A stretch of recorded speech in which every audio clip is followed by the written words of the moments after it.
Welcome, everybody. This is episode number 15 of the Leader Equation, and we are super excited because today we're going to talk about mergers and how messy they are and how fun they are, because it's all those things, right? And so I'm Lindsay Soprani, CEO of Soprani Consulting. We're the top recruiting and consulting firm in the country for all things real estate. And I'm here with my lovely co-host, Ms. Christy Belt-Grossman, CEO of Ops Boss Coaching, the ultimate source for training and coaching for real estate ops bosses. And welcome to the Leader Equation.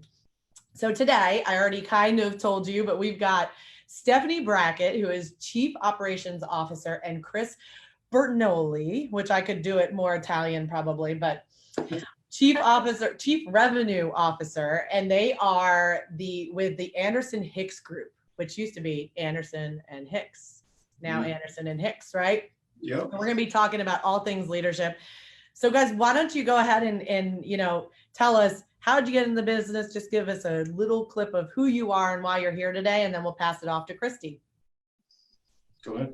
All right, I'm Stephanie Brackett. I have been in real estate since 2006, and I joined Sean Anderson in 2011 as his director of operations, and have just stayed with him since, and came with him through the merger, and here I am. Here you are. So I'm Chris Bertinoli. I've been in the business 19 months, so not even 2 years yet, almost 2 years. I came into the business, actually, Sean sold a house of mine and started talking to me about real estate, kind of piqued my interest, and I came in on the Mike's team, actually. So, but that helped us. That helped us merger stuff that we're going to talk about. So, It did. I was really mad at first, but I've forgiven him since then. Since then. But he was CRO. He was our client. Yeah, I was. I love it. I love that. So you joined the competition. You guys, the two teams were like the number one, number two most competitive teams, and you guys are in Idaho, right? Yeah. Mm-hmm. So, yeah, that was a big deal. I didn't know it was only 19 months, Chris. That's amazing. What a ride, wild ride. So we're going to take you into quick fire so our guests can get to know you really quick. So you have already answered how many years in the business, and you've been in business together. You guys just had your 1 year anniversary, right? Yep, November 15th. Happy anniversary. So year one, Steph, year one, what was Sean's profit? And then together this year, what will the profit of Anderson Hicks be? I joined him in 2011, and our profit was probably right around the $50,000 mark. Wow. And then what do you project for this year? This year, we're going to be probably 650-ish in profit. Awesome. And then year one, how many people were on the team with Sean? Oh gosh, there were 4 of us, and then 2 that we had a foreclosure business as well. So there were 2 people in the foreclosure business and 4 of us running the regular The business. 6 total, and how many on Anderson Hicks team at the moment? I know it's changing by the day. 32. 32. All right, who wants to take morning routine? Tell us how you're successful in starting your day. I'll take that. Go for it. So morning routine for me, I usually am up by about 5 o'clock, 5:15. I'm a big believer in working out, fitness. So usually what I'll do is I'll get up and hit the gym, or I'll go play basketball with some guys. We got a local group that goes and hits the gym, and then head home after about an hour, hour and 15 minutes. The minute I get home, I hurry and shower up and get ready for the day. And then before I leave, I generally I hit my prayers. I'm a religious guy, so I hit my prayers. I'll go through my calendar a bit at that point, just kind of look at the day ahead of me. I'll go through, I use notes. I'm a lefty, so journaling is a little bit of a challenge for me, but I use my notes. And so I'll go through my notes and just I'll go through some of my gratitude, some of the things I'm thinking about, the top priorities I have in my life, my wife, my kids, the business, and then I'll just kind of reset that way. And then I hit breakfast with my girls. I got 3 little girls. They're up and getting ready for school. So spend a little bit of time for them. And then I'm generally out the door and head to work. And then I do have a workday startup that I kind of go through. We do, I look forward to winning minute here at the office. Everybody gets together and we share gratitude. We share our wins for the day. And that's really my morning startup. It gets me out of the 32 people, how many are at your morning huddle? Generally it's on average probably 25. That's awesome. Yeah, we don't fit down our hallway. We're like all crammed down this really long hallway, and we're crammed. Build a new building. All right, Yeah. Steph, No, do you we want do. to take preparation for tomorrow? How do you make Yeah, tomorrow successful today? my evening shutdown's pretty much, I have a work shutdown and then I have a home life shutdown. So my work shutdown, inbox to 0, make sure my inbox is at 0 in my email. I check Todoist to make sure my Todoist list is at 0. I check my Brivity tasks and make sure my Brivity tasks are at 0. And I look at my calendar for the next day to see what's coming up. And then I head home. And then my evening shutdown at work is I read, I watch TV with my husband, then I read before I go to bed, say my prayers, check my calendar one more time, and then I hit the hay, I'm out. I love that. And I'm usually in bed by 10 at the latest. That's good. Well, unless I'm texting you. Right. I'm in bed, I might be texting you. Book that impacted you the most. Everybody's always looking for what should they be reading? Getting things done for me, for sure. I mean, that's my standard answer, GTD. They're trying to get me on that one. Getting things done. No, that's not mine for sure. I would say, like I said before, I'm religious, so the Book of Mormon has been huge for me. It's a spiritual book, Book of Mormon, the Bible. I spend a lot of time in those.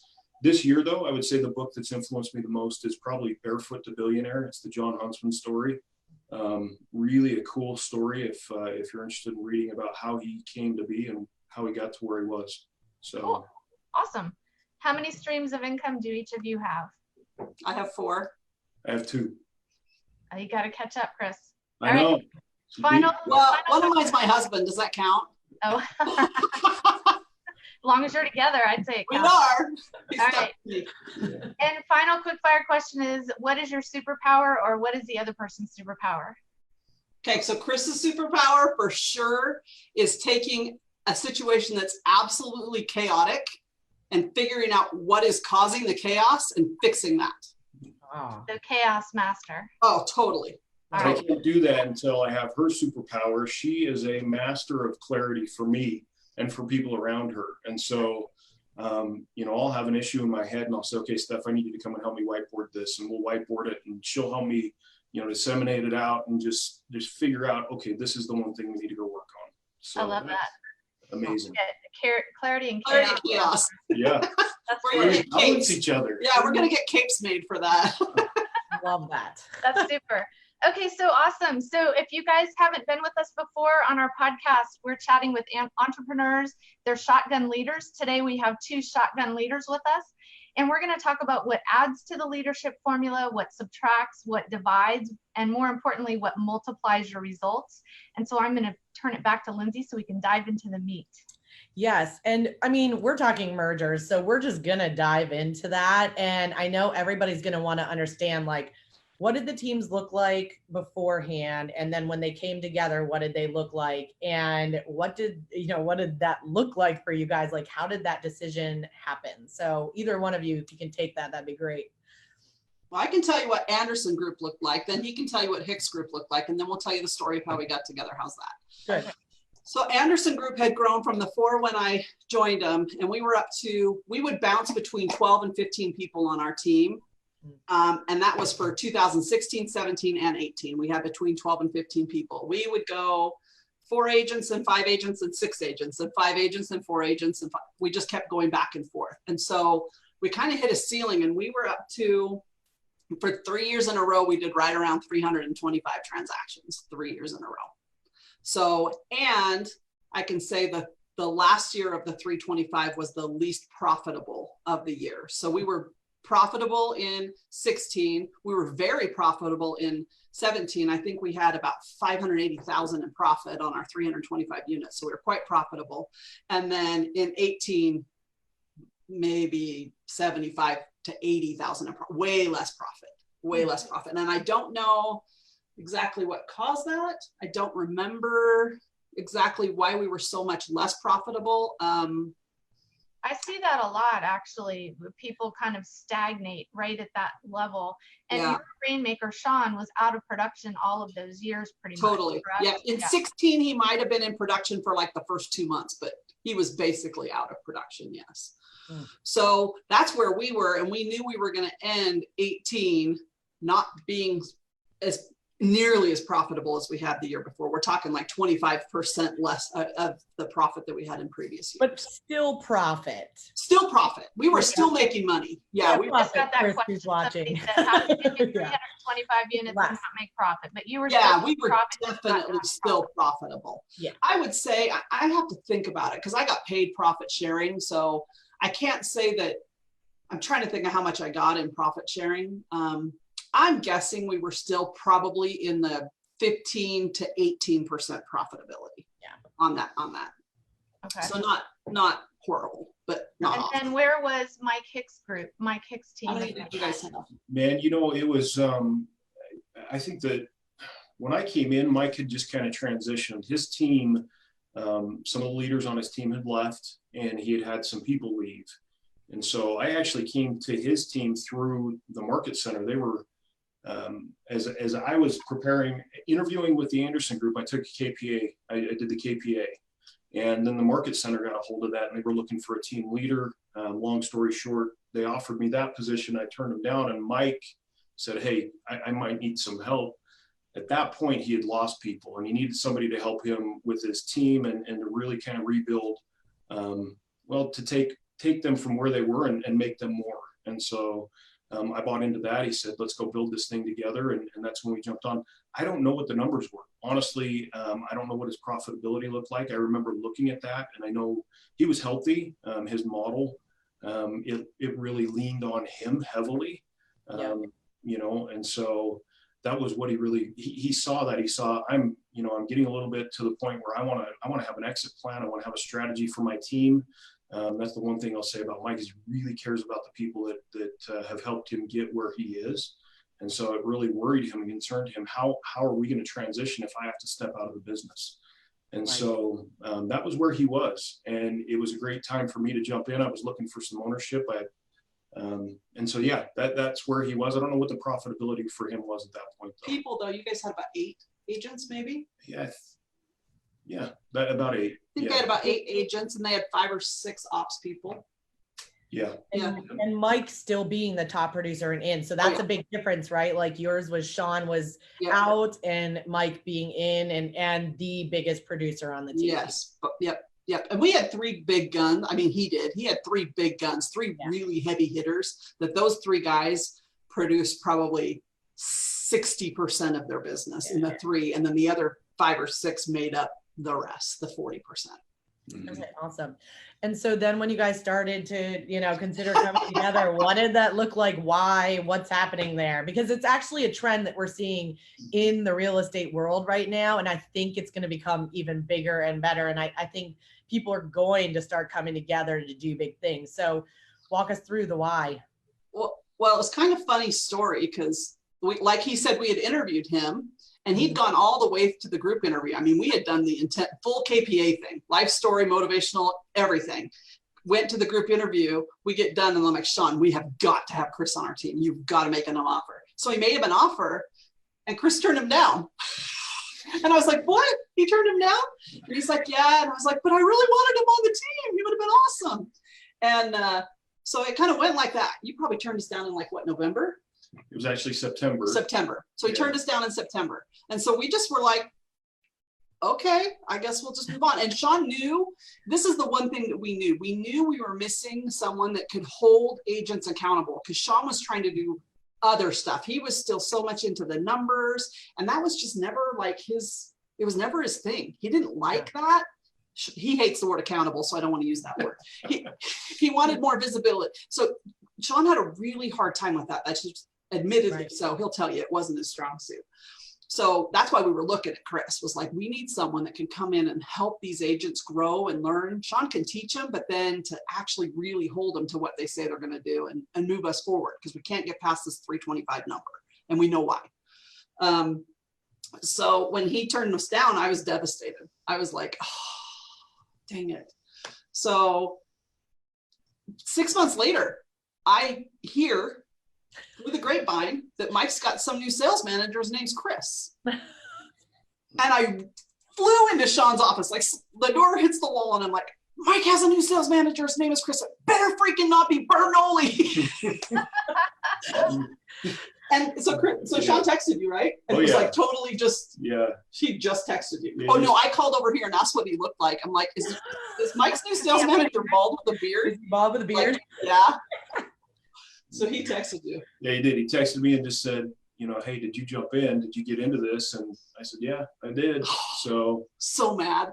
Yeah, which is an interesting, if we backtrack, what's crazy is that day that, so to give you a little history, I came from retail. I was working with, it was an indirect premium retailer, Verizon. We grew that company and we grew it through acquisitions. So we grew through Montana, Arizona, Colorado, and our last merger was a big one. And so it really kind of took the entrepreneur side of that business out for me as part of an executive team that was doing that. And that was really what I was looking for, was ownership and the ability to build something great. And that's what Mike offered. Mike was like, come help me do this, come help us build. And so that's why I jumped on there. And then when, Sean texted me, I was like, holy cow. The beautiful, I know that was meant to be, though, because I came through the whole process with their team. And then when I came into Mike's team, I saw, holy crap, these two teams, they're completely opposites, but they have strengths in the exact opposite areas of the other. And so, that's when Mike and I kind of started thinking, and I just texted Sean, said, hey, do you have time to go to lunch? And it, it's kind of fuzzy from where it went from there. But there ended up being a lunch and it just took off. So what was the time period between the time of that, like the day of that text, and the day you announced to both teams that we're merging? He probably texted you in March, right? And said, hey, did you join Mike's team, or April? It was April. It was November. April that he joined Mike's team. 7 months. Yeah. And so there were texts going back and forth between Chris and Sean. And I knew that. Sean had told me he'd been texting Chris, because Chris was like, dude, I need help with operations. They don't have the systems that you guys have. I need help. I need your advice. And so he was talking to him, and I'm like, just get him over here. Would you stop messing around? He's like, and then his coach yelled at him. Sean's coach yelled at him. He's like, you got to stop talking to him. That is not right. Like, you cannot, because it looks bad. It looks like he's trying to bring Chris on. Right. But Chris, of course, in the back of his head is thinking, I'm going to bring them together. I'm not going to jump ship. I'm going to bring two ships together.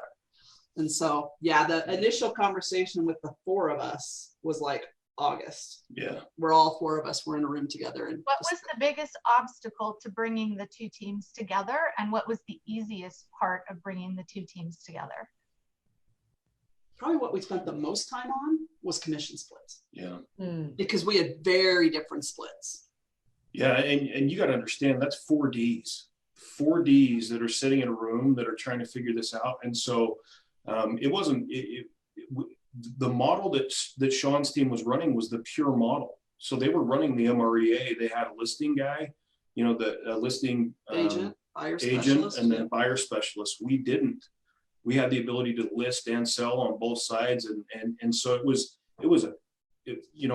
what I will say is that we had to figure out what the splits are going to look like, how that's going to affect the P&L. We went and did projections. We sat in Sean's basement for hours looking at those numbers and just saying, okay, how does that pan out? Yeah. And then, the culture side of things, just really figuring out who do we want to be when we merge this. This is going to be we knew there was a ton of similarities. And when the leadership, we were having a blast figuring it out. And so we knew, okay, if the teams can just see us through this, it's going to be a success. So that, I would say the numbers piece was what we spent the most time on. Yeah, that was tough.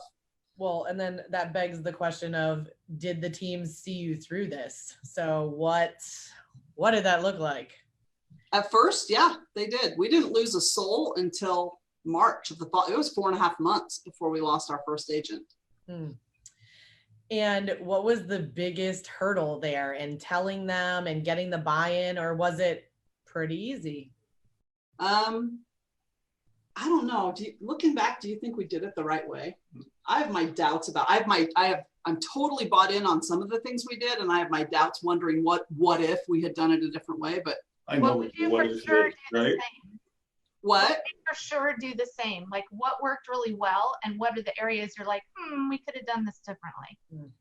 See, and she and I are probably not on the same page with this, because and I'll let her fill you in, but I think we did it as best as we possibly could. There's too much at risk if somebody gets involved early in the process and starts to hear things. We had to keep it really tight, because in the back of our minds, we kept telling ourselves that even if the day before this is supposed to happen, we want out, we're getting out. If we don't feel good about it, we're not going to do it. And so that was always a strength for us, knowing this is not a for sure thing until we marry this thing up officially. And there's always an out. And we talked to a lot of people. I mean, there were some people throughout the country. And so I know the operations team, it was a little bit, I would say it was harder on them than it was on the agents and the sales side. So it for sure was. You're dealing with SC personalities, and the one thing they like is for everything to stay the same. So handling change. And honestly, I think it would have been better had we not had to move back into the building that we had left. So Anderson Group had been in this market center. We had purchased a building across the street. We had remodeled it. It was beautiful. It was open. It really meshed with how our team flowed. You could see everybody. You could talk to everybody. It fit our culture. And so we made the announcement.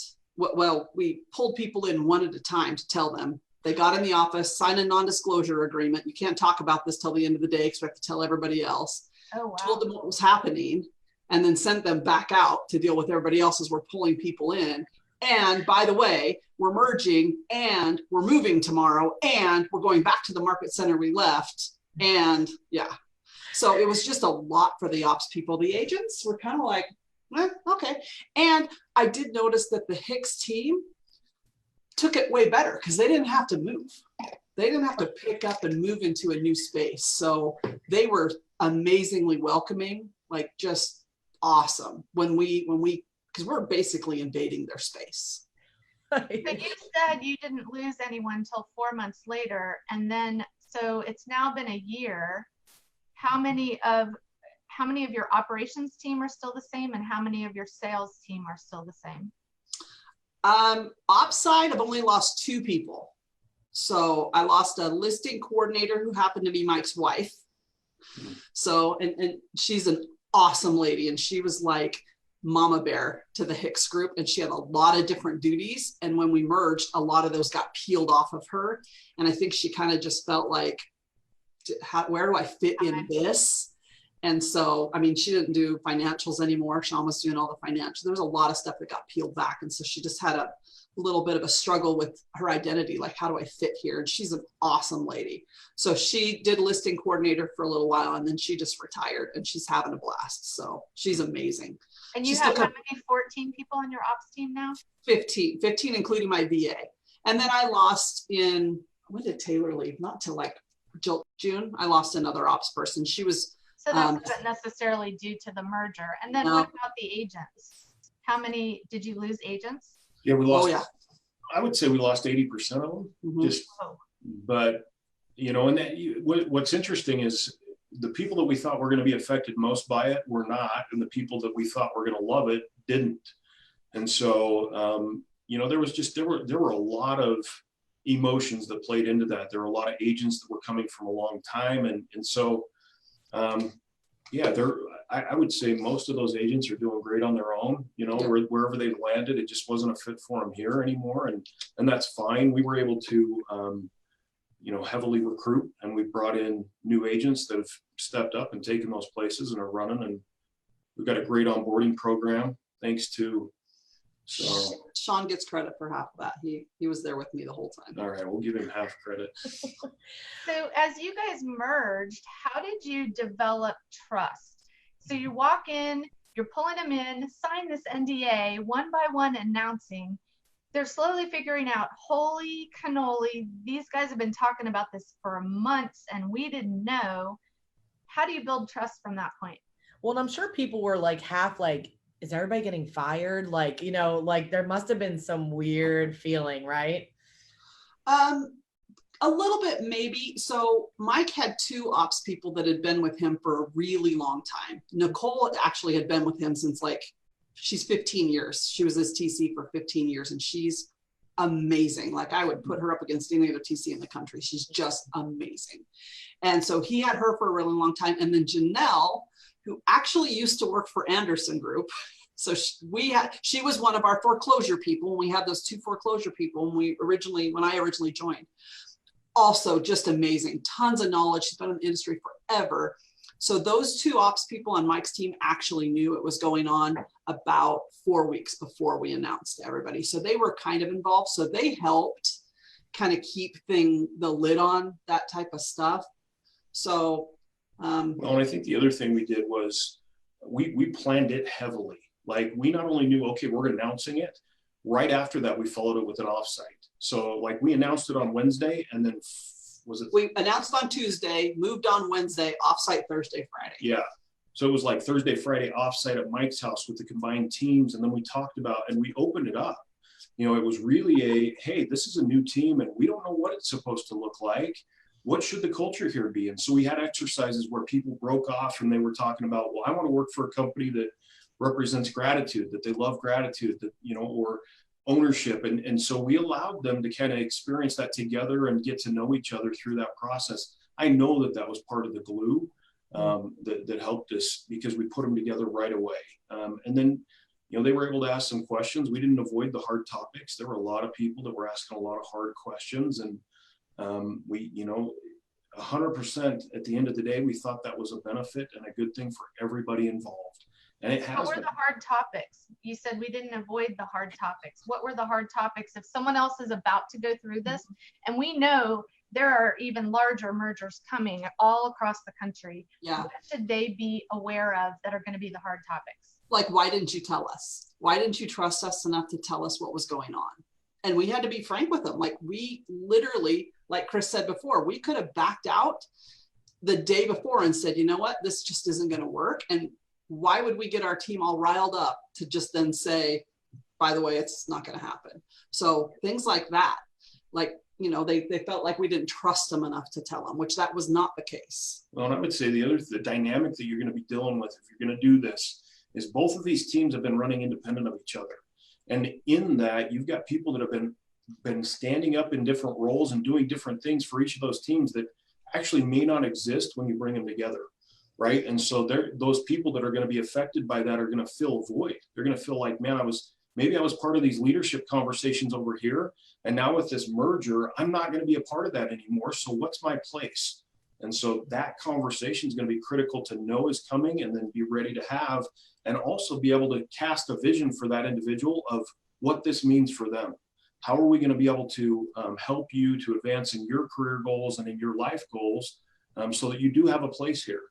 And well, I would imagine, like, because you guys had, I mean, so you've got Mike then and Sean and you, Chris, and then we've got, you know, Stefan and the other ops team. So like with those three leaders, right? Make no mistake, leaders, like, what does that look like? And yeah, where is the room for me, and how do we build it, and who takes what? Like, how did you guys talk through all of that?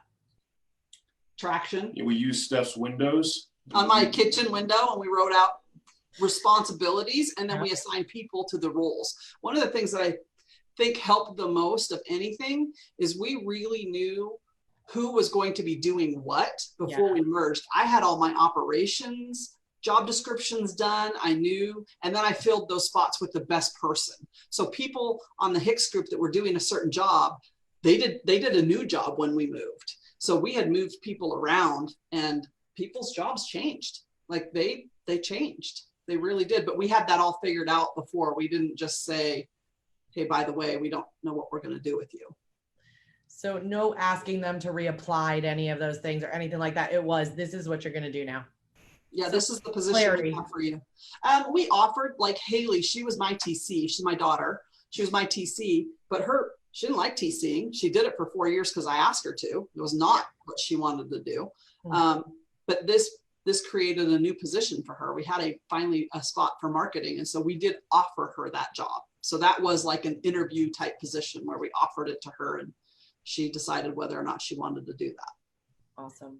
I love that you had Steph as part of the 4-person leadership team that was having these conversations about whether you should merge or not.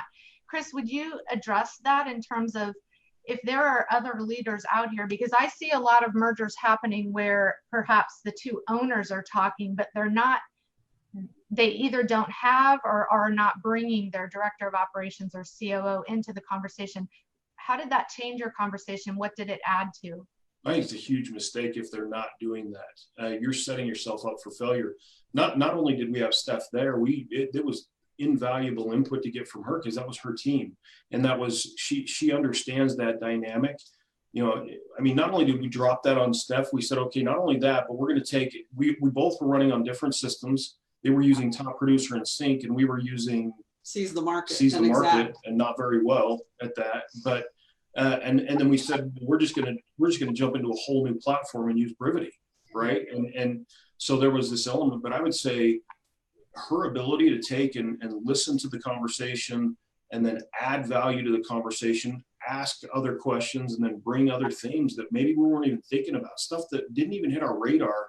She's bringing into that conversation. So yeah, that's a huge miss if they're not doing that. Love that. So I know, Steph, I've heard you talk about this a little bit too, but like, I know there were some like issues in the beginning when we merged, especially in the ops portions of the world. Like, how did you bridge that gap and what was happening? I know we had talked briefly about, you know, the communication with email and doors and all that stuff. Would you just let everybody know about that a little bit? Because I think there's huge value there. Yeah. If you were ever, before the merged teams, if you were ever to walk upstairs to Mike Hicks, he'd be sitting in his office. He's working on something. His door's wide open. You can walk right in at any time. He will drop whatever he's doing to talk to you and help you. Anytime, ever. It could have been the most important thing in the world, and he would drop it to talk to the person that's standing in front of him. That was the culture of their team. If one of the agents needed something, they'd get up and they'd walk into the ops place and they'd just start talking. Didn't matter what the ops people were doing. That was definitely not the culture at Anderson Group. Our culture was, my feelings personally were, I don't want to interrupt you because whatever you're doing may be really important. So instead, I'll send you an email and you can get to it when you have time. And that was how our whole team operated. Sean's door was closed a lot of the time. He's a spreadsheet guy. He's a numbers guy. When you're working on a formula that's 77 feet long, you get interrupted in the middle, you just lost 20 minutes of time, of think time. And now you got to start all over. So two very different cultures. And smashing them together, we didn't even think about that. Like, literally didn't cross our minds before it happened. And we're like, I mean, the crap's just hitting the fan. We're like, so-and-so's pissed off at so-and-so, and so-and-so came into so-and-so's office and she thought it was rude because she sent an email. And we're like, what the hell? So it was a shocker. It was chaos for a little bit, you know, and that came, what we identified was, okay, we've quickly got to identify what the team standard's going to be. And then we've got to train and coach people to it. And then we've got to allow people to adapt and learn and process that. And it's going to take time, right? You can't let that message go away. Whatever the fundamental becomes, you've got to live that, and you've got to reiterate it until people start moving towards it. And it's not perfect right now, but it's definitely. I'd say it's a good mix. Oh yeah. Yeah. It's a good mix. So Steph, how long did it take you? I've heard you talk about that before, where you had two employees that just totally clashed because. That was day 3. Well, so that's the unspoken culture is what I've heard you call it before. Like, yeah. You have this unspoken culture that's not part of your standards or your MBBBP, but it's the way people live their lives. How long until you discovered all the unspoken culture so that you could address it, talk about it, and kind of move forward on the same page? It came up pretty quick. It came to the surface really fast, like really fast. And even just the dynamic of people, like just the way people talk to each other, like there was a lot of judgments made around different people. And I mean, I can remember on like, this is probably 2 weeks in, you remember this, when one of our agents came into my office. I mean, it's chaos. We are 2 weeks into a merger. It is chaos, right? There is just, it's crazy. He sits down in front of me and begins to tell me about some program he wants me to go research to buy for us for 30 minutes, right? So 30 minutes. And I'm like, okay, yeah, well, we have this and this that we're already paying for that do the same thing. Why don't we try those first before we go purchase a new program? So I get done with that meeting. I don't think anything of it. I literally don't think anything of it. I thought I gave him great alternatives. Like the next day I hear, so-and-so thinks he doesn't know if he can work with you. You're way too direct and forward. And I'm like, what? So, I mean, just people's perceptions of, you have to realize, I mean, I probably should have taken more time, listen more. Well, and that's it. that was usually that landed on my desk, right? So and vice versa, she would have people run into her. And so it was really good though, with the fact that we communicate so well. We could get into a room and say, okay, what's the true issue? It's not the fact of the matter is we just don't have a fundamental, right? We don't have rules around how to approach this stuff, and we need to develop that quickly and communicate it to the team. So let me ask a follow-up to some of this, because so it sounds like, but correct me if I'm wrong, so if somebody did approach you and you felt like, all right, it's handled, that wasn't something that was communicated to the leadership team because it's handled, it's fine. But then I would imagine there are other things that like all of you needed to be like brought in on because you were doing this, like, or was it just the two of you? Like, what did that look like, and how did you guys communicate as a team? No, we have an issues list, and we hold an issues list, and I have on my desktop right here, there's a little quick bookmark for issues list. So if something comes up more like, crap, we didn't realize this is happening, we need to solve this, we throw it on the issues list, and we go through our issues list every week in our traction meeting, every week in our level 10 meeting. Okay, what are the issues? And we went from, how many did we have at the beginning? Like 140 issues on this list. I'm not kidding. It was like a lot of issues. Yeah, it was a lot. And we maybe have 5 a week now that we're working on solving. Wow. So your leadership meetings were really long in the beginning, and how long are they now? They're the same length. We just get way more done now. Yeah. Right. Well, and so did you One thing feel? I would add to what she just said too is I'm a go now guy with people, right? If there's an issue with people, if somebody comes to me and says so-and-so did this, I say, let's go talk to him right now. Yeah. Right? I don't wait. I don't listen. I say, let's go. And that was different for Sean. Like Sean was not used to that. And he would have people come and I would say, let's go now. What do you mean? Yeah, let's talk about this. We need to have a strategy. And I'm like, right. No, let's just go get to the bottom of this. And that allowed us to move through a ton of that really quickly. Really fast. I love that. He's awesome. Definitely a go now. I mean, if you go tell Chris something's going on, he's like, what? Let's go. We like just address it, fix the problem, like get to the root of the problem, not the symptom, the actual problem, and fix the problem and then move on. Did that scare some personalities? Oh yeah. Yeah. Oh, yeah. I'm not telling Chris anything because I don't want to go talk about it right now. Right? Right. Well, bottom of that.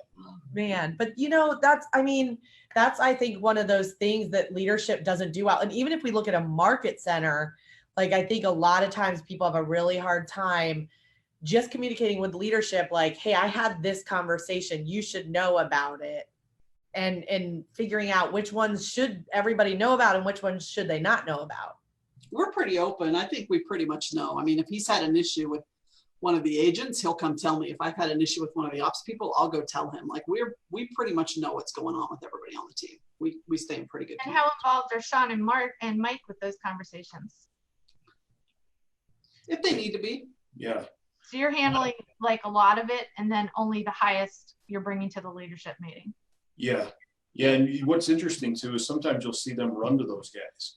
So there will be a conversation with me or Stephanie, and then all of a sudden Sean and Mike are coming to us saying, hey, so-and-so was bringing us this.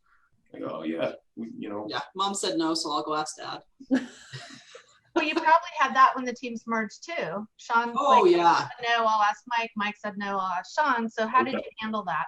Yeah. We said ask Chris. He's the boss. I love that. Yeah, there was a lot of that. There was a lot of that. Because Sean didn't want to do it. I mean, Sean hates drama. Like Sean can't stand drama or chaos. He doesn't like it. It gets him very anxious and overwhelmed. He just doesn't like that. He doesn't like to work in a chaotic state. Chris is much better at like on the fly handling chaos and just dealing with it. So a lot of that stuff, if there were agent issues, they went to Chris. If there were ops issues, they went to me, and we just kind of dealt with them. Yeah, and I would say that the nice thing about having those two is once we've dealt with the conversation or whatever it is, sending them to work with Sean or Mike or help them work through whatever it is they're dealing with is an incredible blessing, because they are, Mike always talks about having 31 years between his ears. He's an invaluable resource, and so is Sean. And so really just identifying maybe what they're struggling with and saying, let's get Sean involved here and help, coach you through maybe how you can not be broke every other month, right? help you through setting up a program and start establishing some savings and then maybe some wealth long term. So just for organization, we love sending people to Sean for organization tips because he's super, super organized.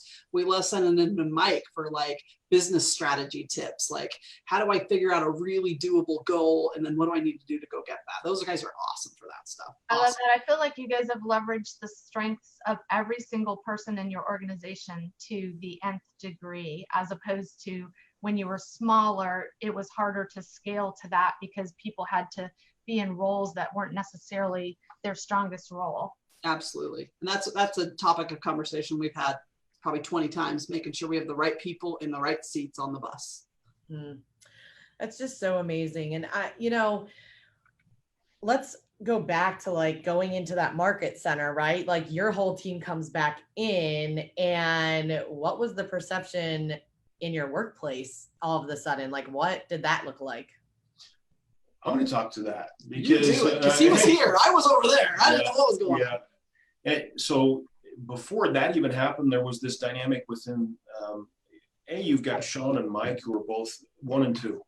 They're both the power hitters here in this area, in this market. And so I know there was intimidation. You got these 2 powerhouses that are merging, and what's that going to do to us? What's that going to do to the market? What's that going to do to the other agents?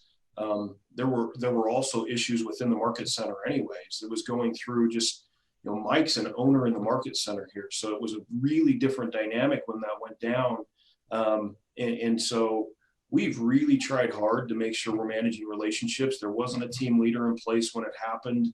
And so it created a lot of chaos for the market center. And it was important for us to recognize that. But, it's a challenge. It's a challenge when, obviously, being on a team is different than being a single agent, and neither's right or wrong. It just depends on the individual and who wants to be doing what. But the stories that come from that can really influence people. And so we would have agents that are up here and they're feeling the culture and we're on the top floor, and then they would go downstairs and they would be influenced by a single agent, maybe in a negative way. And so then they're carrying this burden. And so, we've had to bridge that gap with the market center, with the people in the market center, to create a culture there that supports ours. And, it's not uncommon for us to talk about leaving. Building a culture is really a difficult thing. And then protecting that culture on top of it is sometimes more difficult than building it. So. At what point over the past year, or maybe it hasn't happened yet, or maybe it happened early, at what point did the people on your team believe and buy into your culture to the point that now they're protecting it? Probably with the new blood. When we had the people, it took people leaving the team.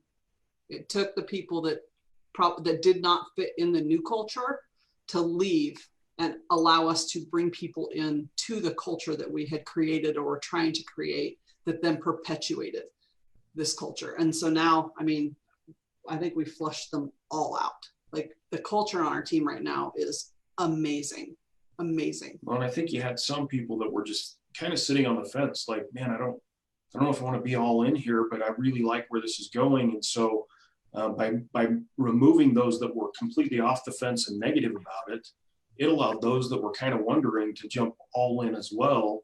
And I feel really good about where we're at right now and what we're building. So I would say that the turning point was probably like May or June of this year, when we really started to feel, and that's, ironically enough, we probably rolled our values out in about April, and we really started talking about them. It's part of the process when you go through EOS and Traction. For those of you who aren't familiar with it, it's Gino Wickman, the same writer of Rocket Fuel, wrote Traction. It's an operating system for your business, and that's how we run our business. But that's part of that process when you're getting your mission, vision, values together, is to do the values. And so we probably got those finalized in April-ish and rolled them out to the team and started talking about them in Winning Minute. Everybody's memorizing them. We're repeating them like 2 to 3 times a week. And that's when it really started to kick in.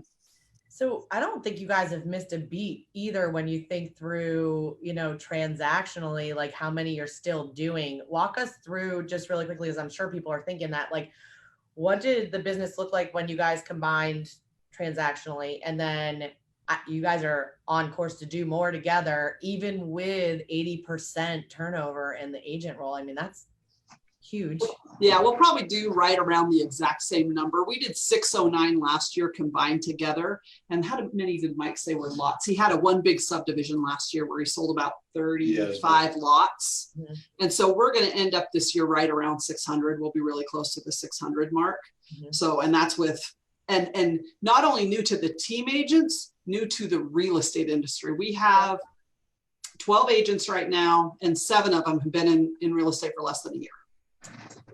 Well, and that's, you know what, that is something I would, any owner out there that's thinking about doing this, no, because if you looked at our P&Ls for November through March, you would panic, right? So what's really interesting is we had our first year-over-year look at our P&L, and it dropped off November last year, which that chaos just creates a lot energy. of sales. Yeah, it just creates energy in different directions. And so the faster you can mitigate that and get back in front of the sales piece, you know, I think if I could say I would do something better, it would be really focus on overdriving the plan for each agent and spend more time helping them to focus on their business. I think, you know, we saw a huge effect that way. Our sales dropped off and tanked. And so for 5 months, our P&Ls looked bad. November, December, January, February, and March, we were at a break even or slightly losing money for those months.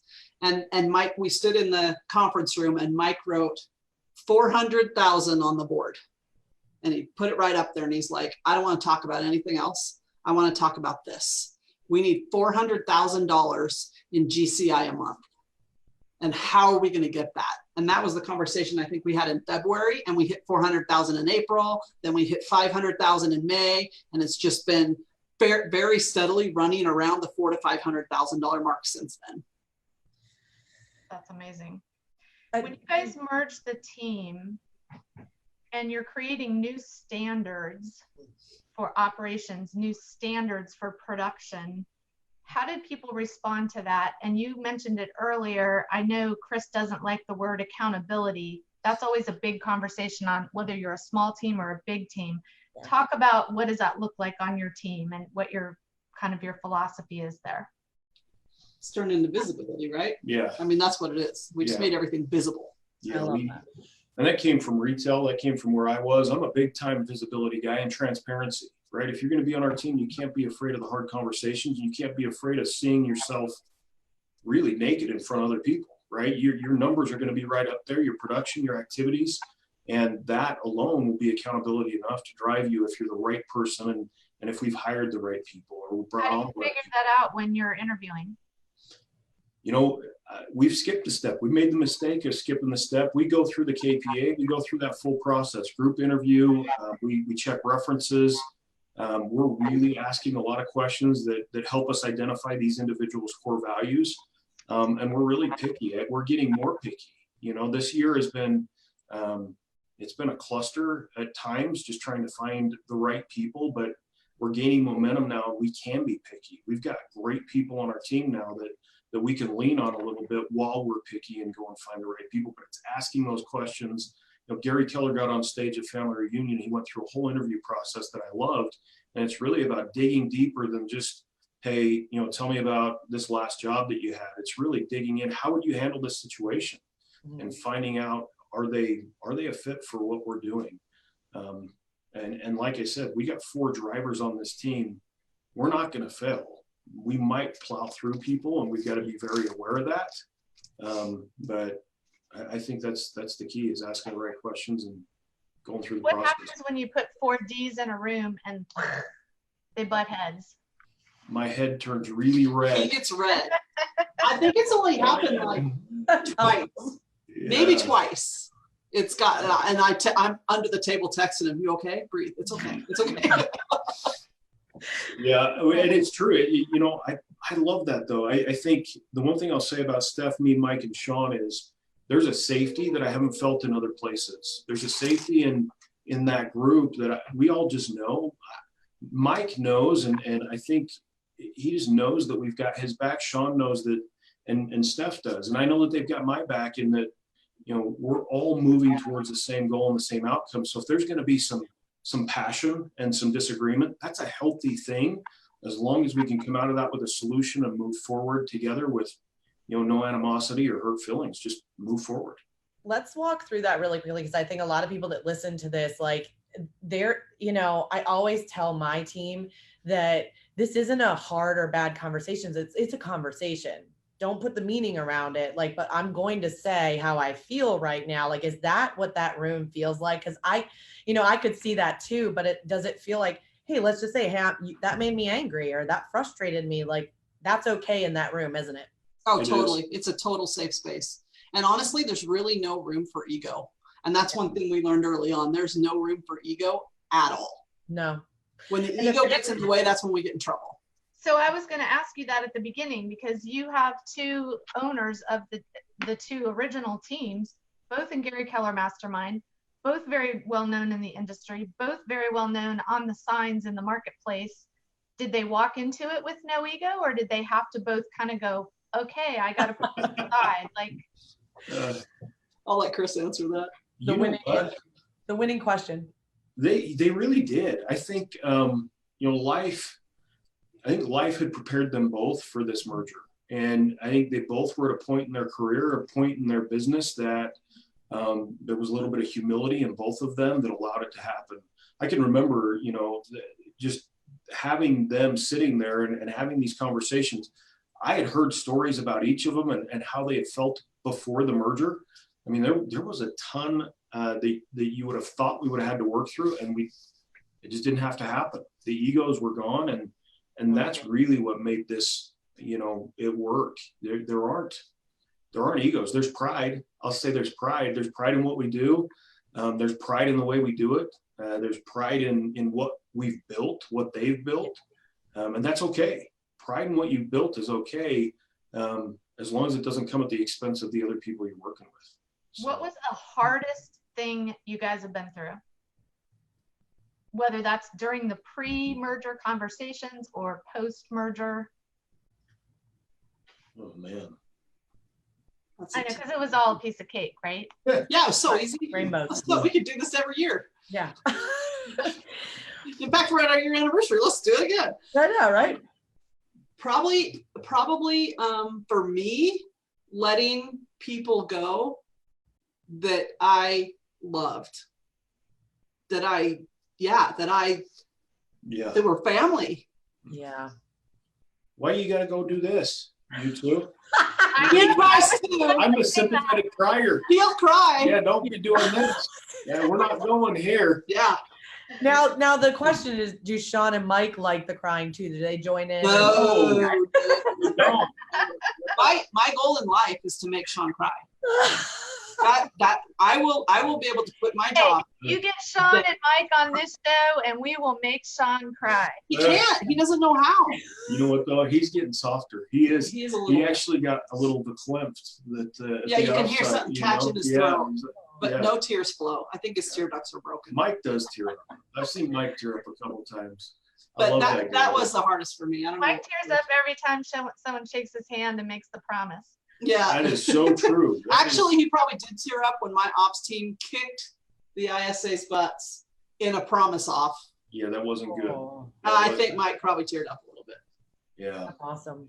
What was for me, the hardest part for you, Greg? it was just the trend. It was not only chaos at work, but it was chaos in my personal life because I had jumped ship from, something that my family was going through this whole transition and really trying to figure out, it was a pay cut for me. It was different things for us. And so. And you broke your foot. Oh yeah. I had to have surgery. I was doing that on there were challenges for me. The work side of things, the merger side of things were easy for me. It was the personal stuff that it was just weighing heavy. And so, I'm a firm believer and going through that, I knew, oh man, the other side of this is going to be awesome.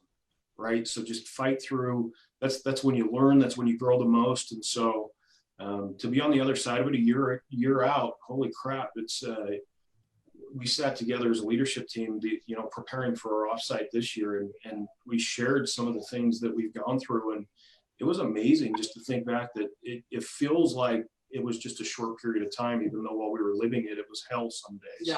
Yeah. So So you wouldn't change a thing, you know, you guys would go through all of that. And I would imagine that your leadership skills and who you guys are today versus a year ago is so much better, right?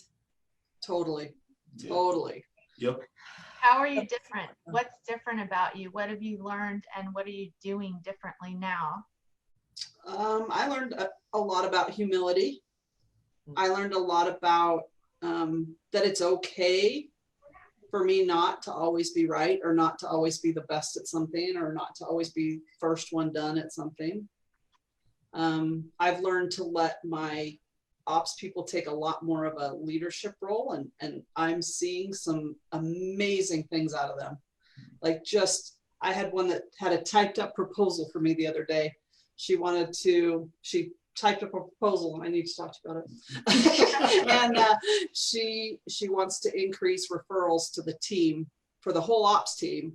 And she has a proposal on how she's going to get that done, how she's going to help every other ops person on this team get 2 personal referrals a year back to the company through her little system. And I didn't ask her to do it. She just did it.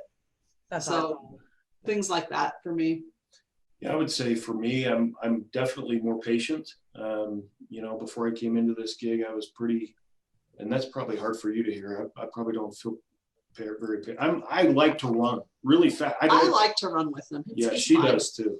But Sean and Mike, they think I run pretty fast sometimes. So I've learned patience.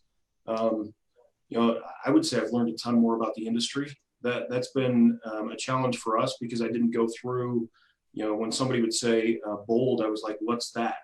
You know, I hadn't gone through that and really didn't have the time to do it through the merger. So learned a lot more about the industry. And then just, I think my love for our team and love for the people around me has grown a ton. And, you know, when you get that and add that to what we're doing, man, it's, we're incredibly blessed with the people we have. I'll say my that. gosh. Yeah, So, big time. So let me ask this question. Other leadership opportunities in your business. I know you believe there are tons, and there will be tons as you guys grow. Does the team see that now? Do they feel that now, and they understand that there is room for them? There are opportunities. yeah, absolutely. We rolled out at our offsite in 10 years. It was our 10-year plan, 10 years to 10 billion. And Or $1 billion. $1 a billion billion, in yeah. revenue in 10 years is where we want to be. And people's eyes got like this big. And that was some of the feedback we got. We had a survey that went out after the offsite, what they liked, what they didn't like. And we heard from so many people that said, I love seeing where the company's going. I love being a part of this. I want to be a part of this road to $1 billion. See, I already am jumping ahead, 10 to 10 billion. Yeah, he's already 10 billion. We did our goals and we put him down, and he's like, Sean and I wrote ours, and they're all nice and conservative and totally reachable. And Chris is like 47 times what ours were. We're like, what? Wait. That's awesome. He thinks big. Which is needed in this kind of arrangement, right? Because there's a lot of leaders there, and that's the, you know, it's when you bring that many amazing minds and that amazing talent together, our worlds have to get really big, really fast. Really big. It's all awesome. exponential. So how can people find you if they want to get in business with you, if they want to send referrals to Idaho, all of that good stuff? I handle all the referrals, so they can just email me at Stephanie@andersonhicks.com. They want to join the team. Chris does all the recruiting. It's Chris, K-R-I-S, Yep. at andersonhicks.com. And I'm on LinkedIn and social media. Yeah, and all we're that on stuff too, so, Facebook. All those things. All And so those they groups. just shoot you a text to say, I want in. Yep. Yeah, Part shoot of me the an billion. email. They can Yeah. just text you and say 10 billion. There you go. I'm in. Tell them to send that for sure. Yes, yes. I And love honestly, we did a spider graph 2 days ago of all the businesses we are going to be in the next 3 to 5 years. And there's a lot of them. That's There's awesome. a lot of them. So I love That's it. fun. And by the way, for those of you listening, Stephanie is a coach with Ops Boss Coaching as well. So just wanted to throw that in there before Lindsay takes us out. Very true. And so we are so thankful for your time. We will have Mike and Sean on here someday soon, which will be fun, and continue to talk to other teams that are merging. And we hope that everybody really enjoyed this. We want to bring some really amazing content in these Friday at 2:00 live sessions that we have. So thank you so much for spending time with us. We appreciate you, and hopefully people get in touch with you. thank you. Thanks for See you being guys. our first bearded man, Chris. Hey, my pleasure. He's Thanks, very proud guys. of you. Bye, guys. Have a See good ya. day.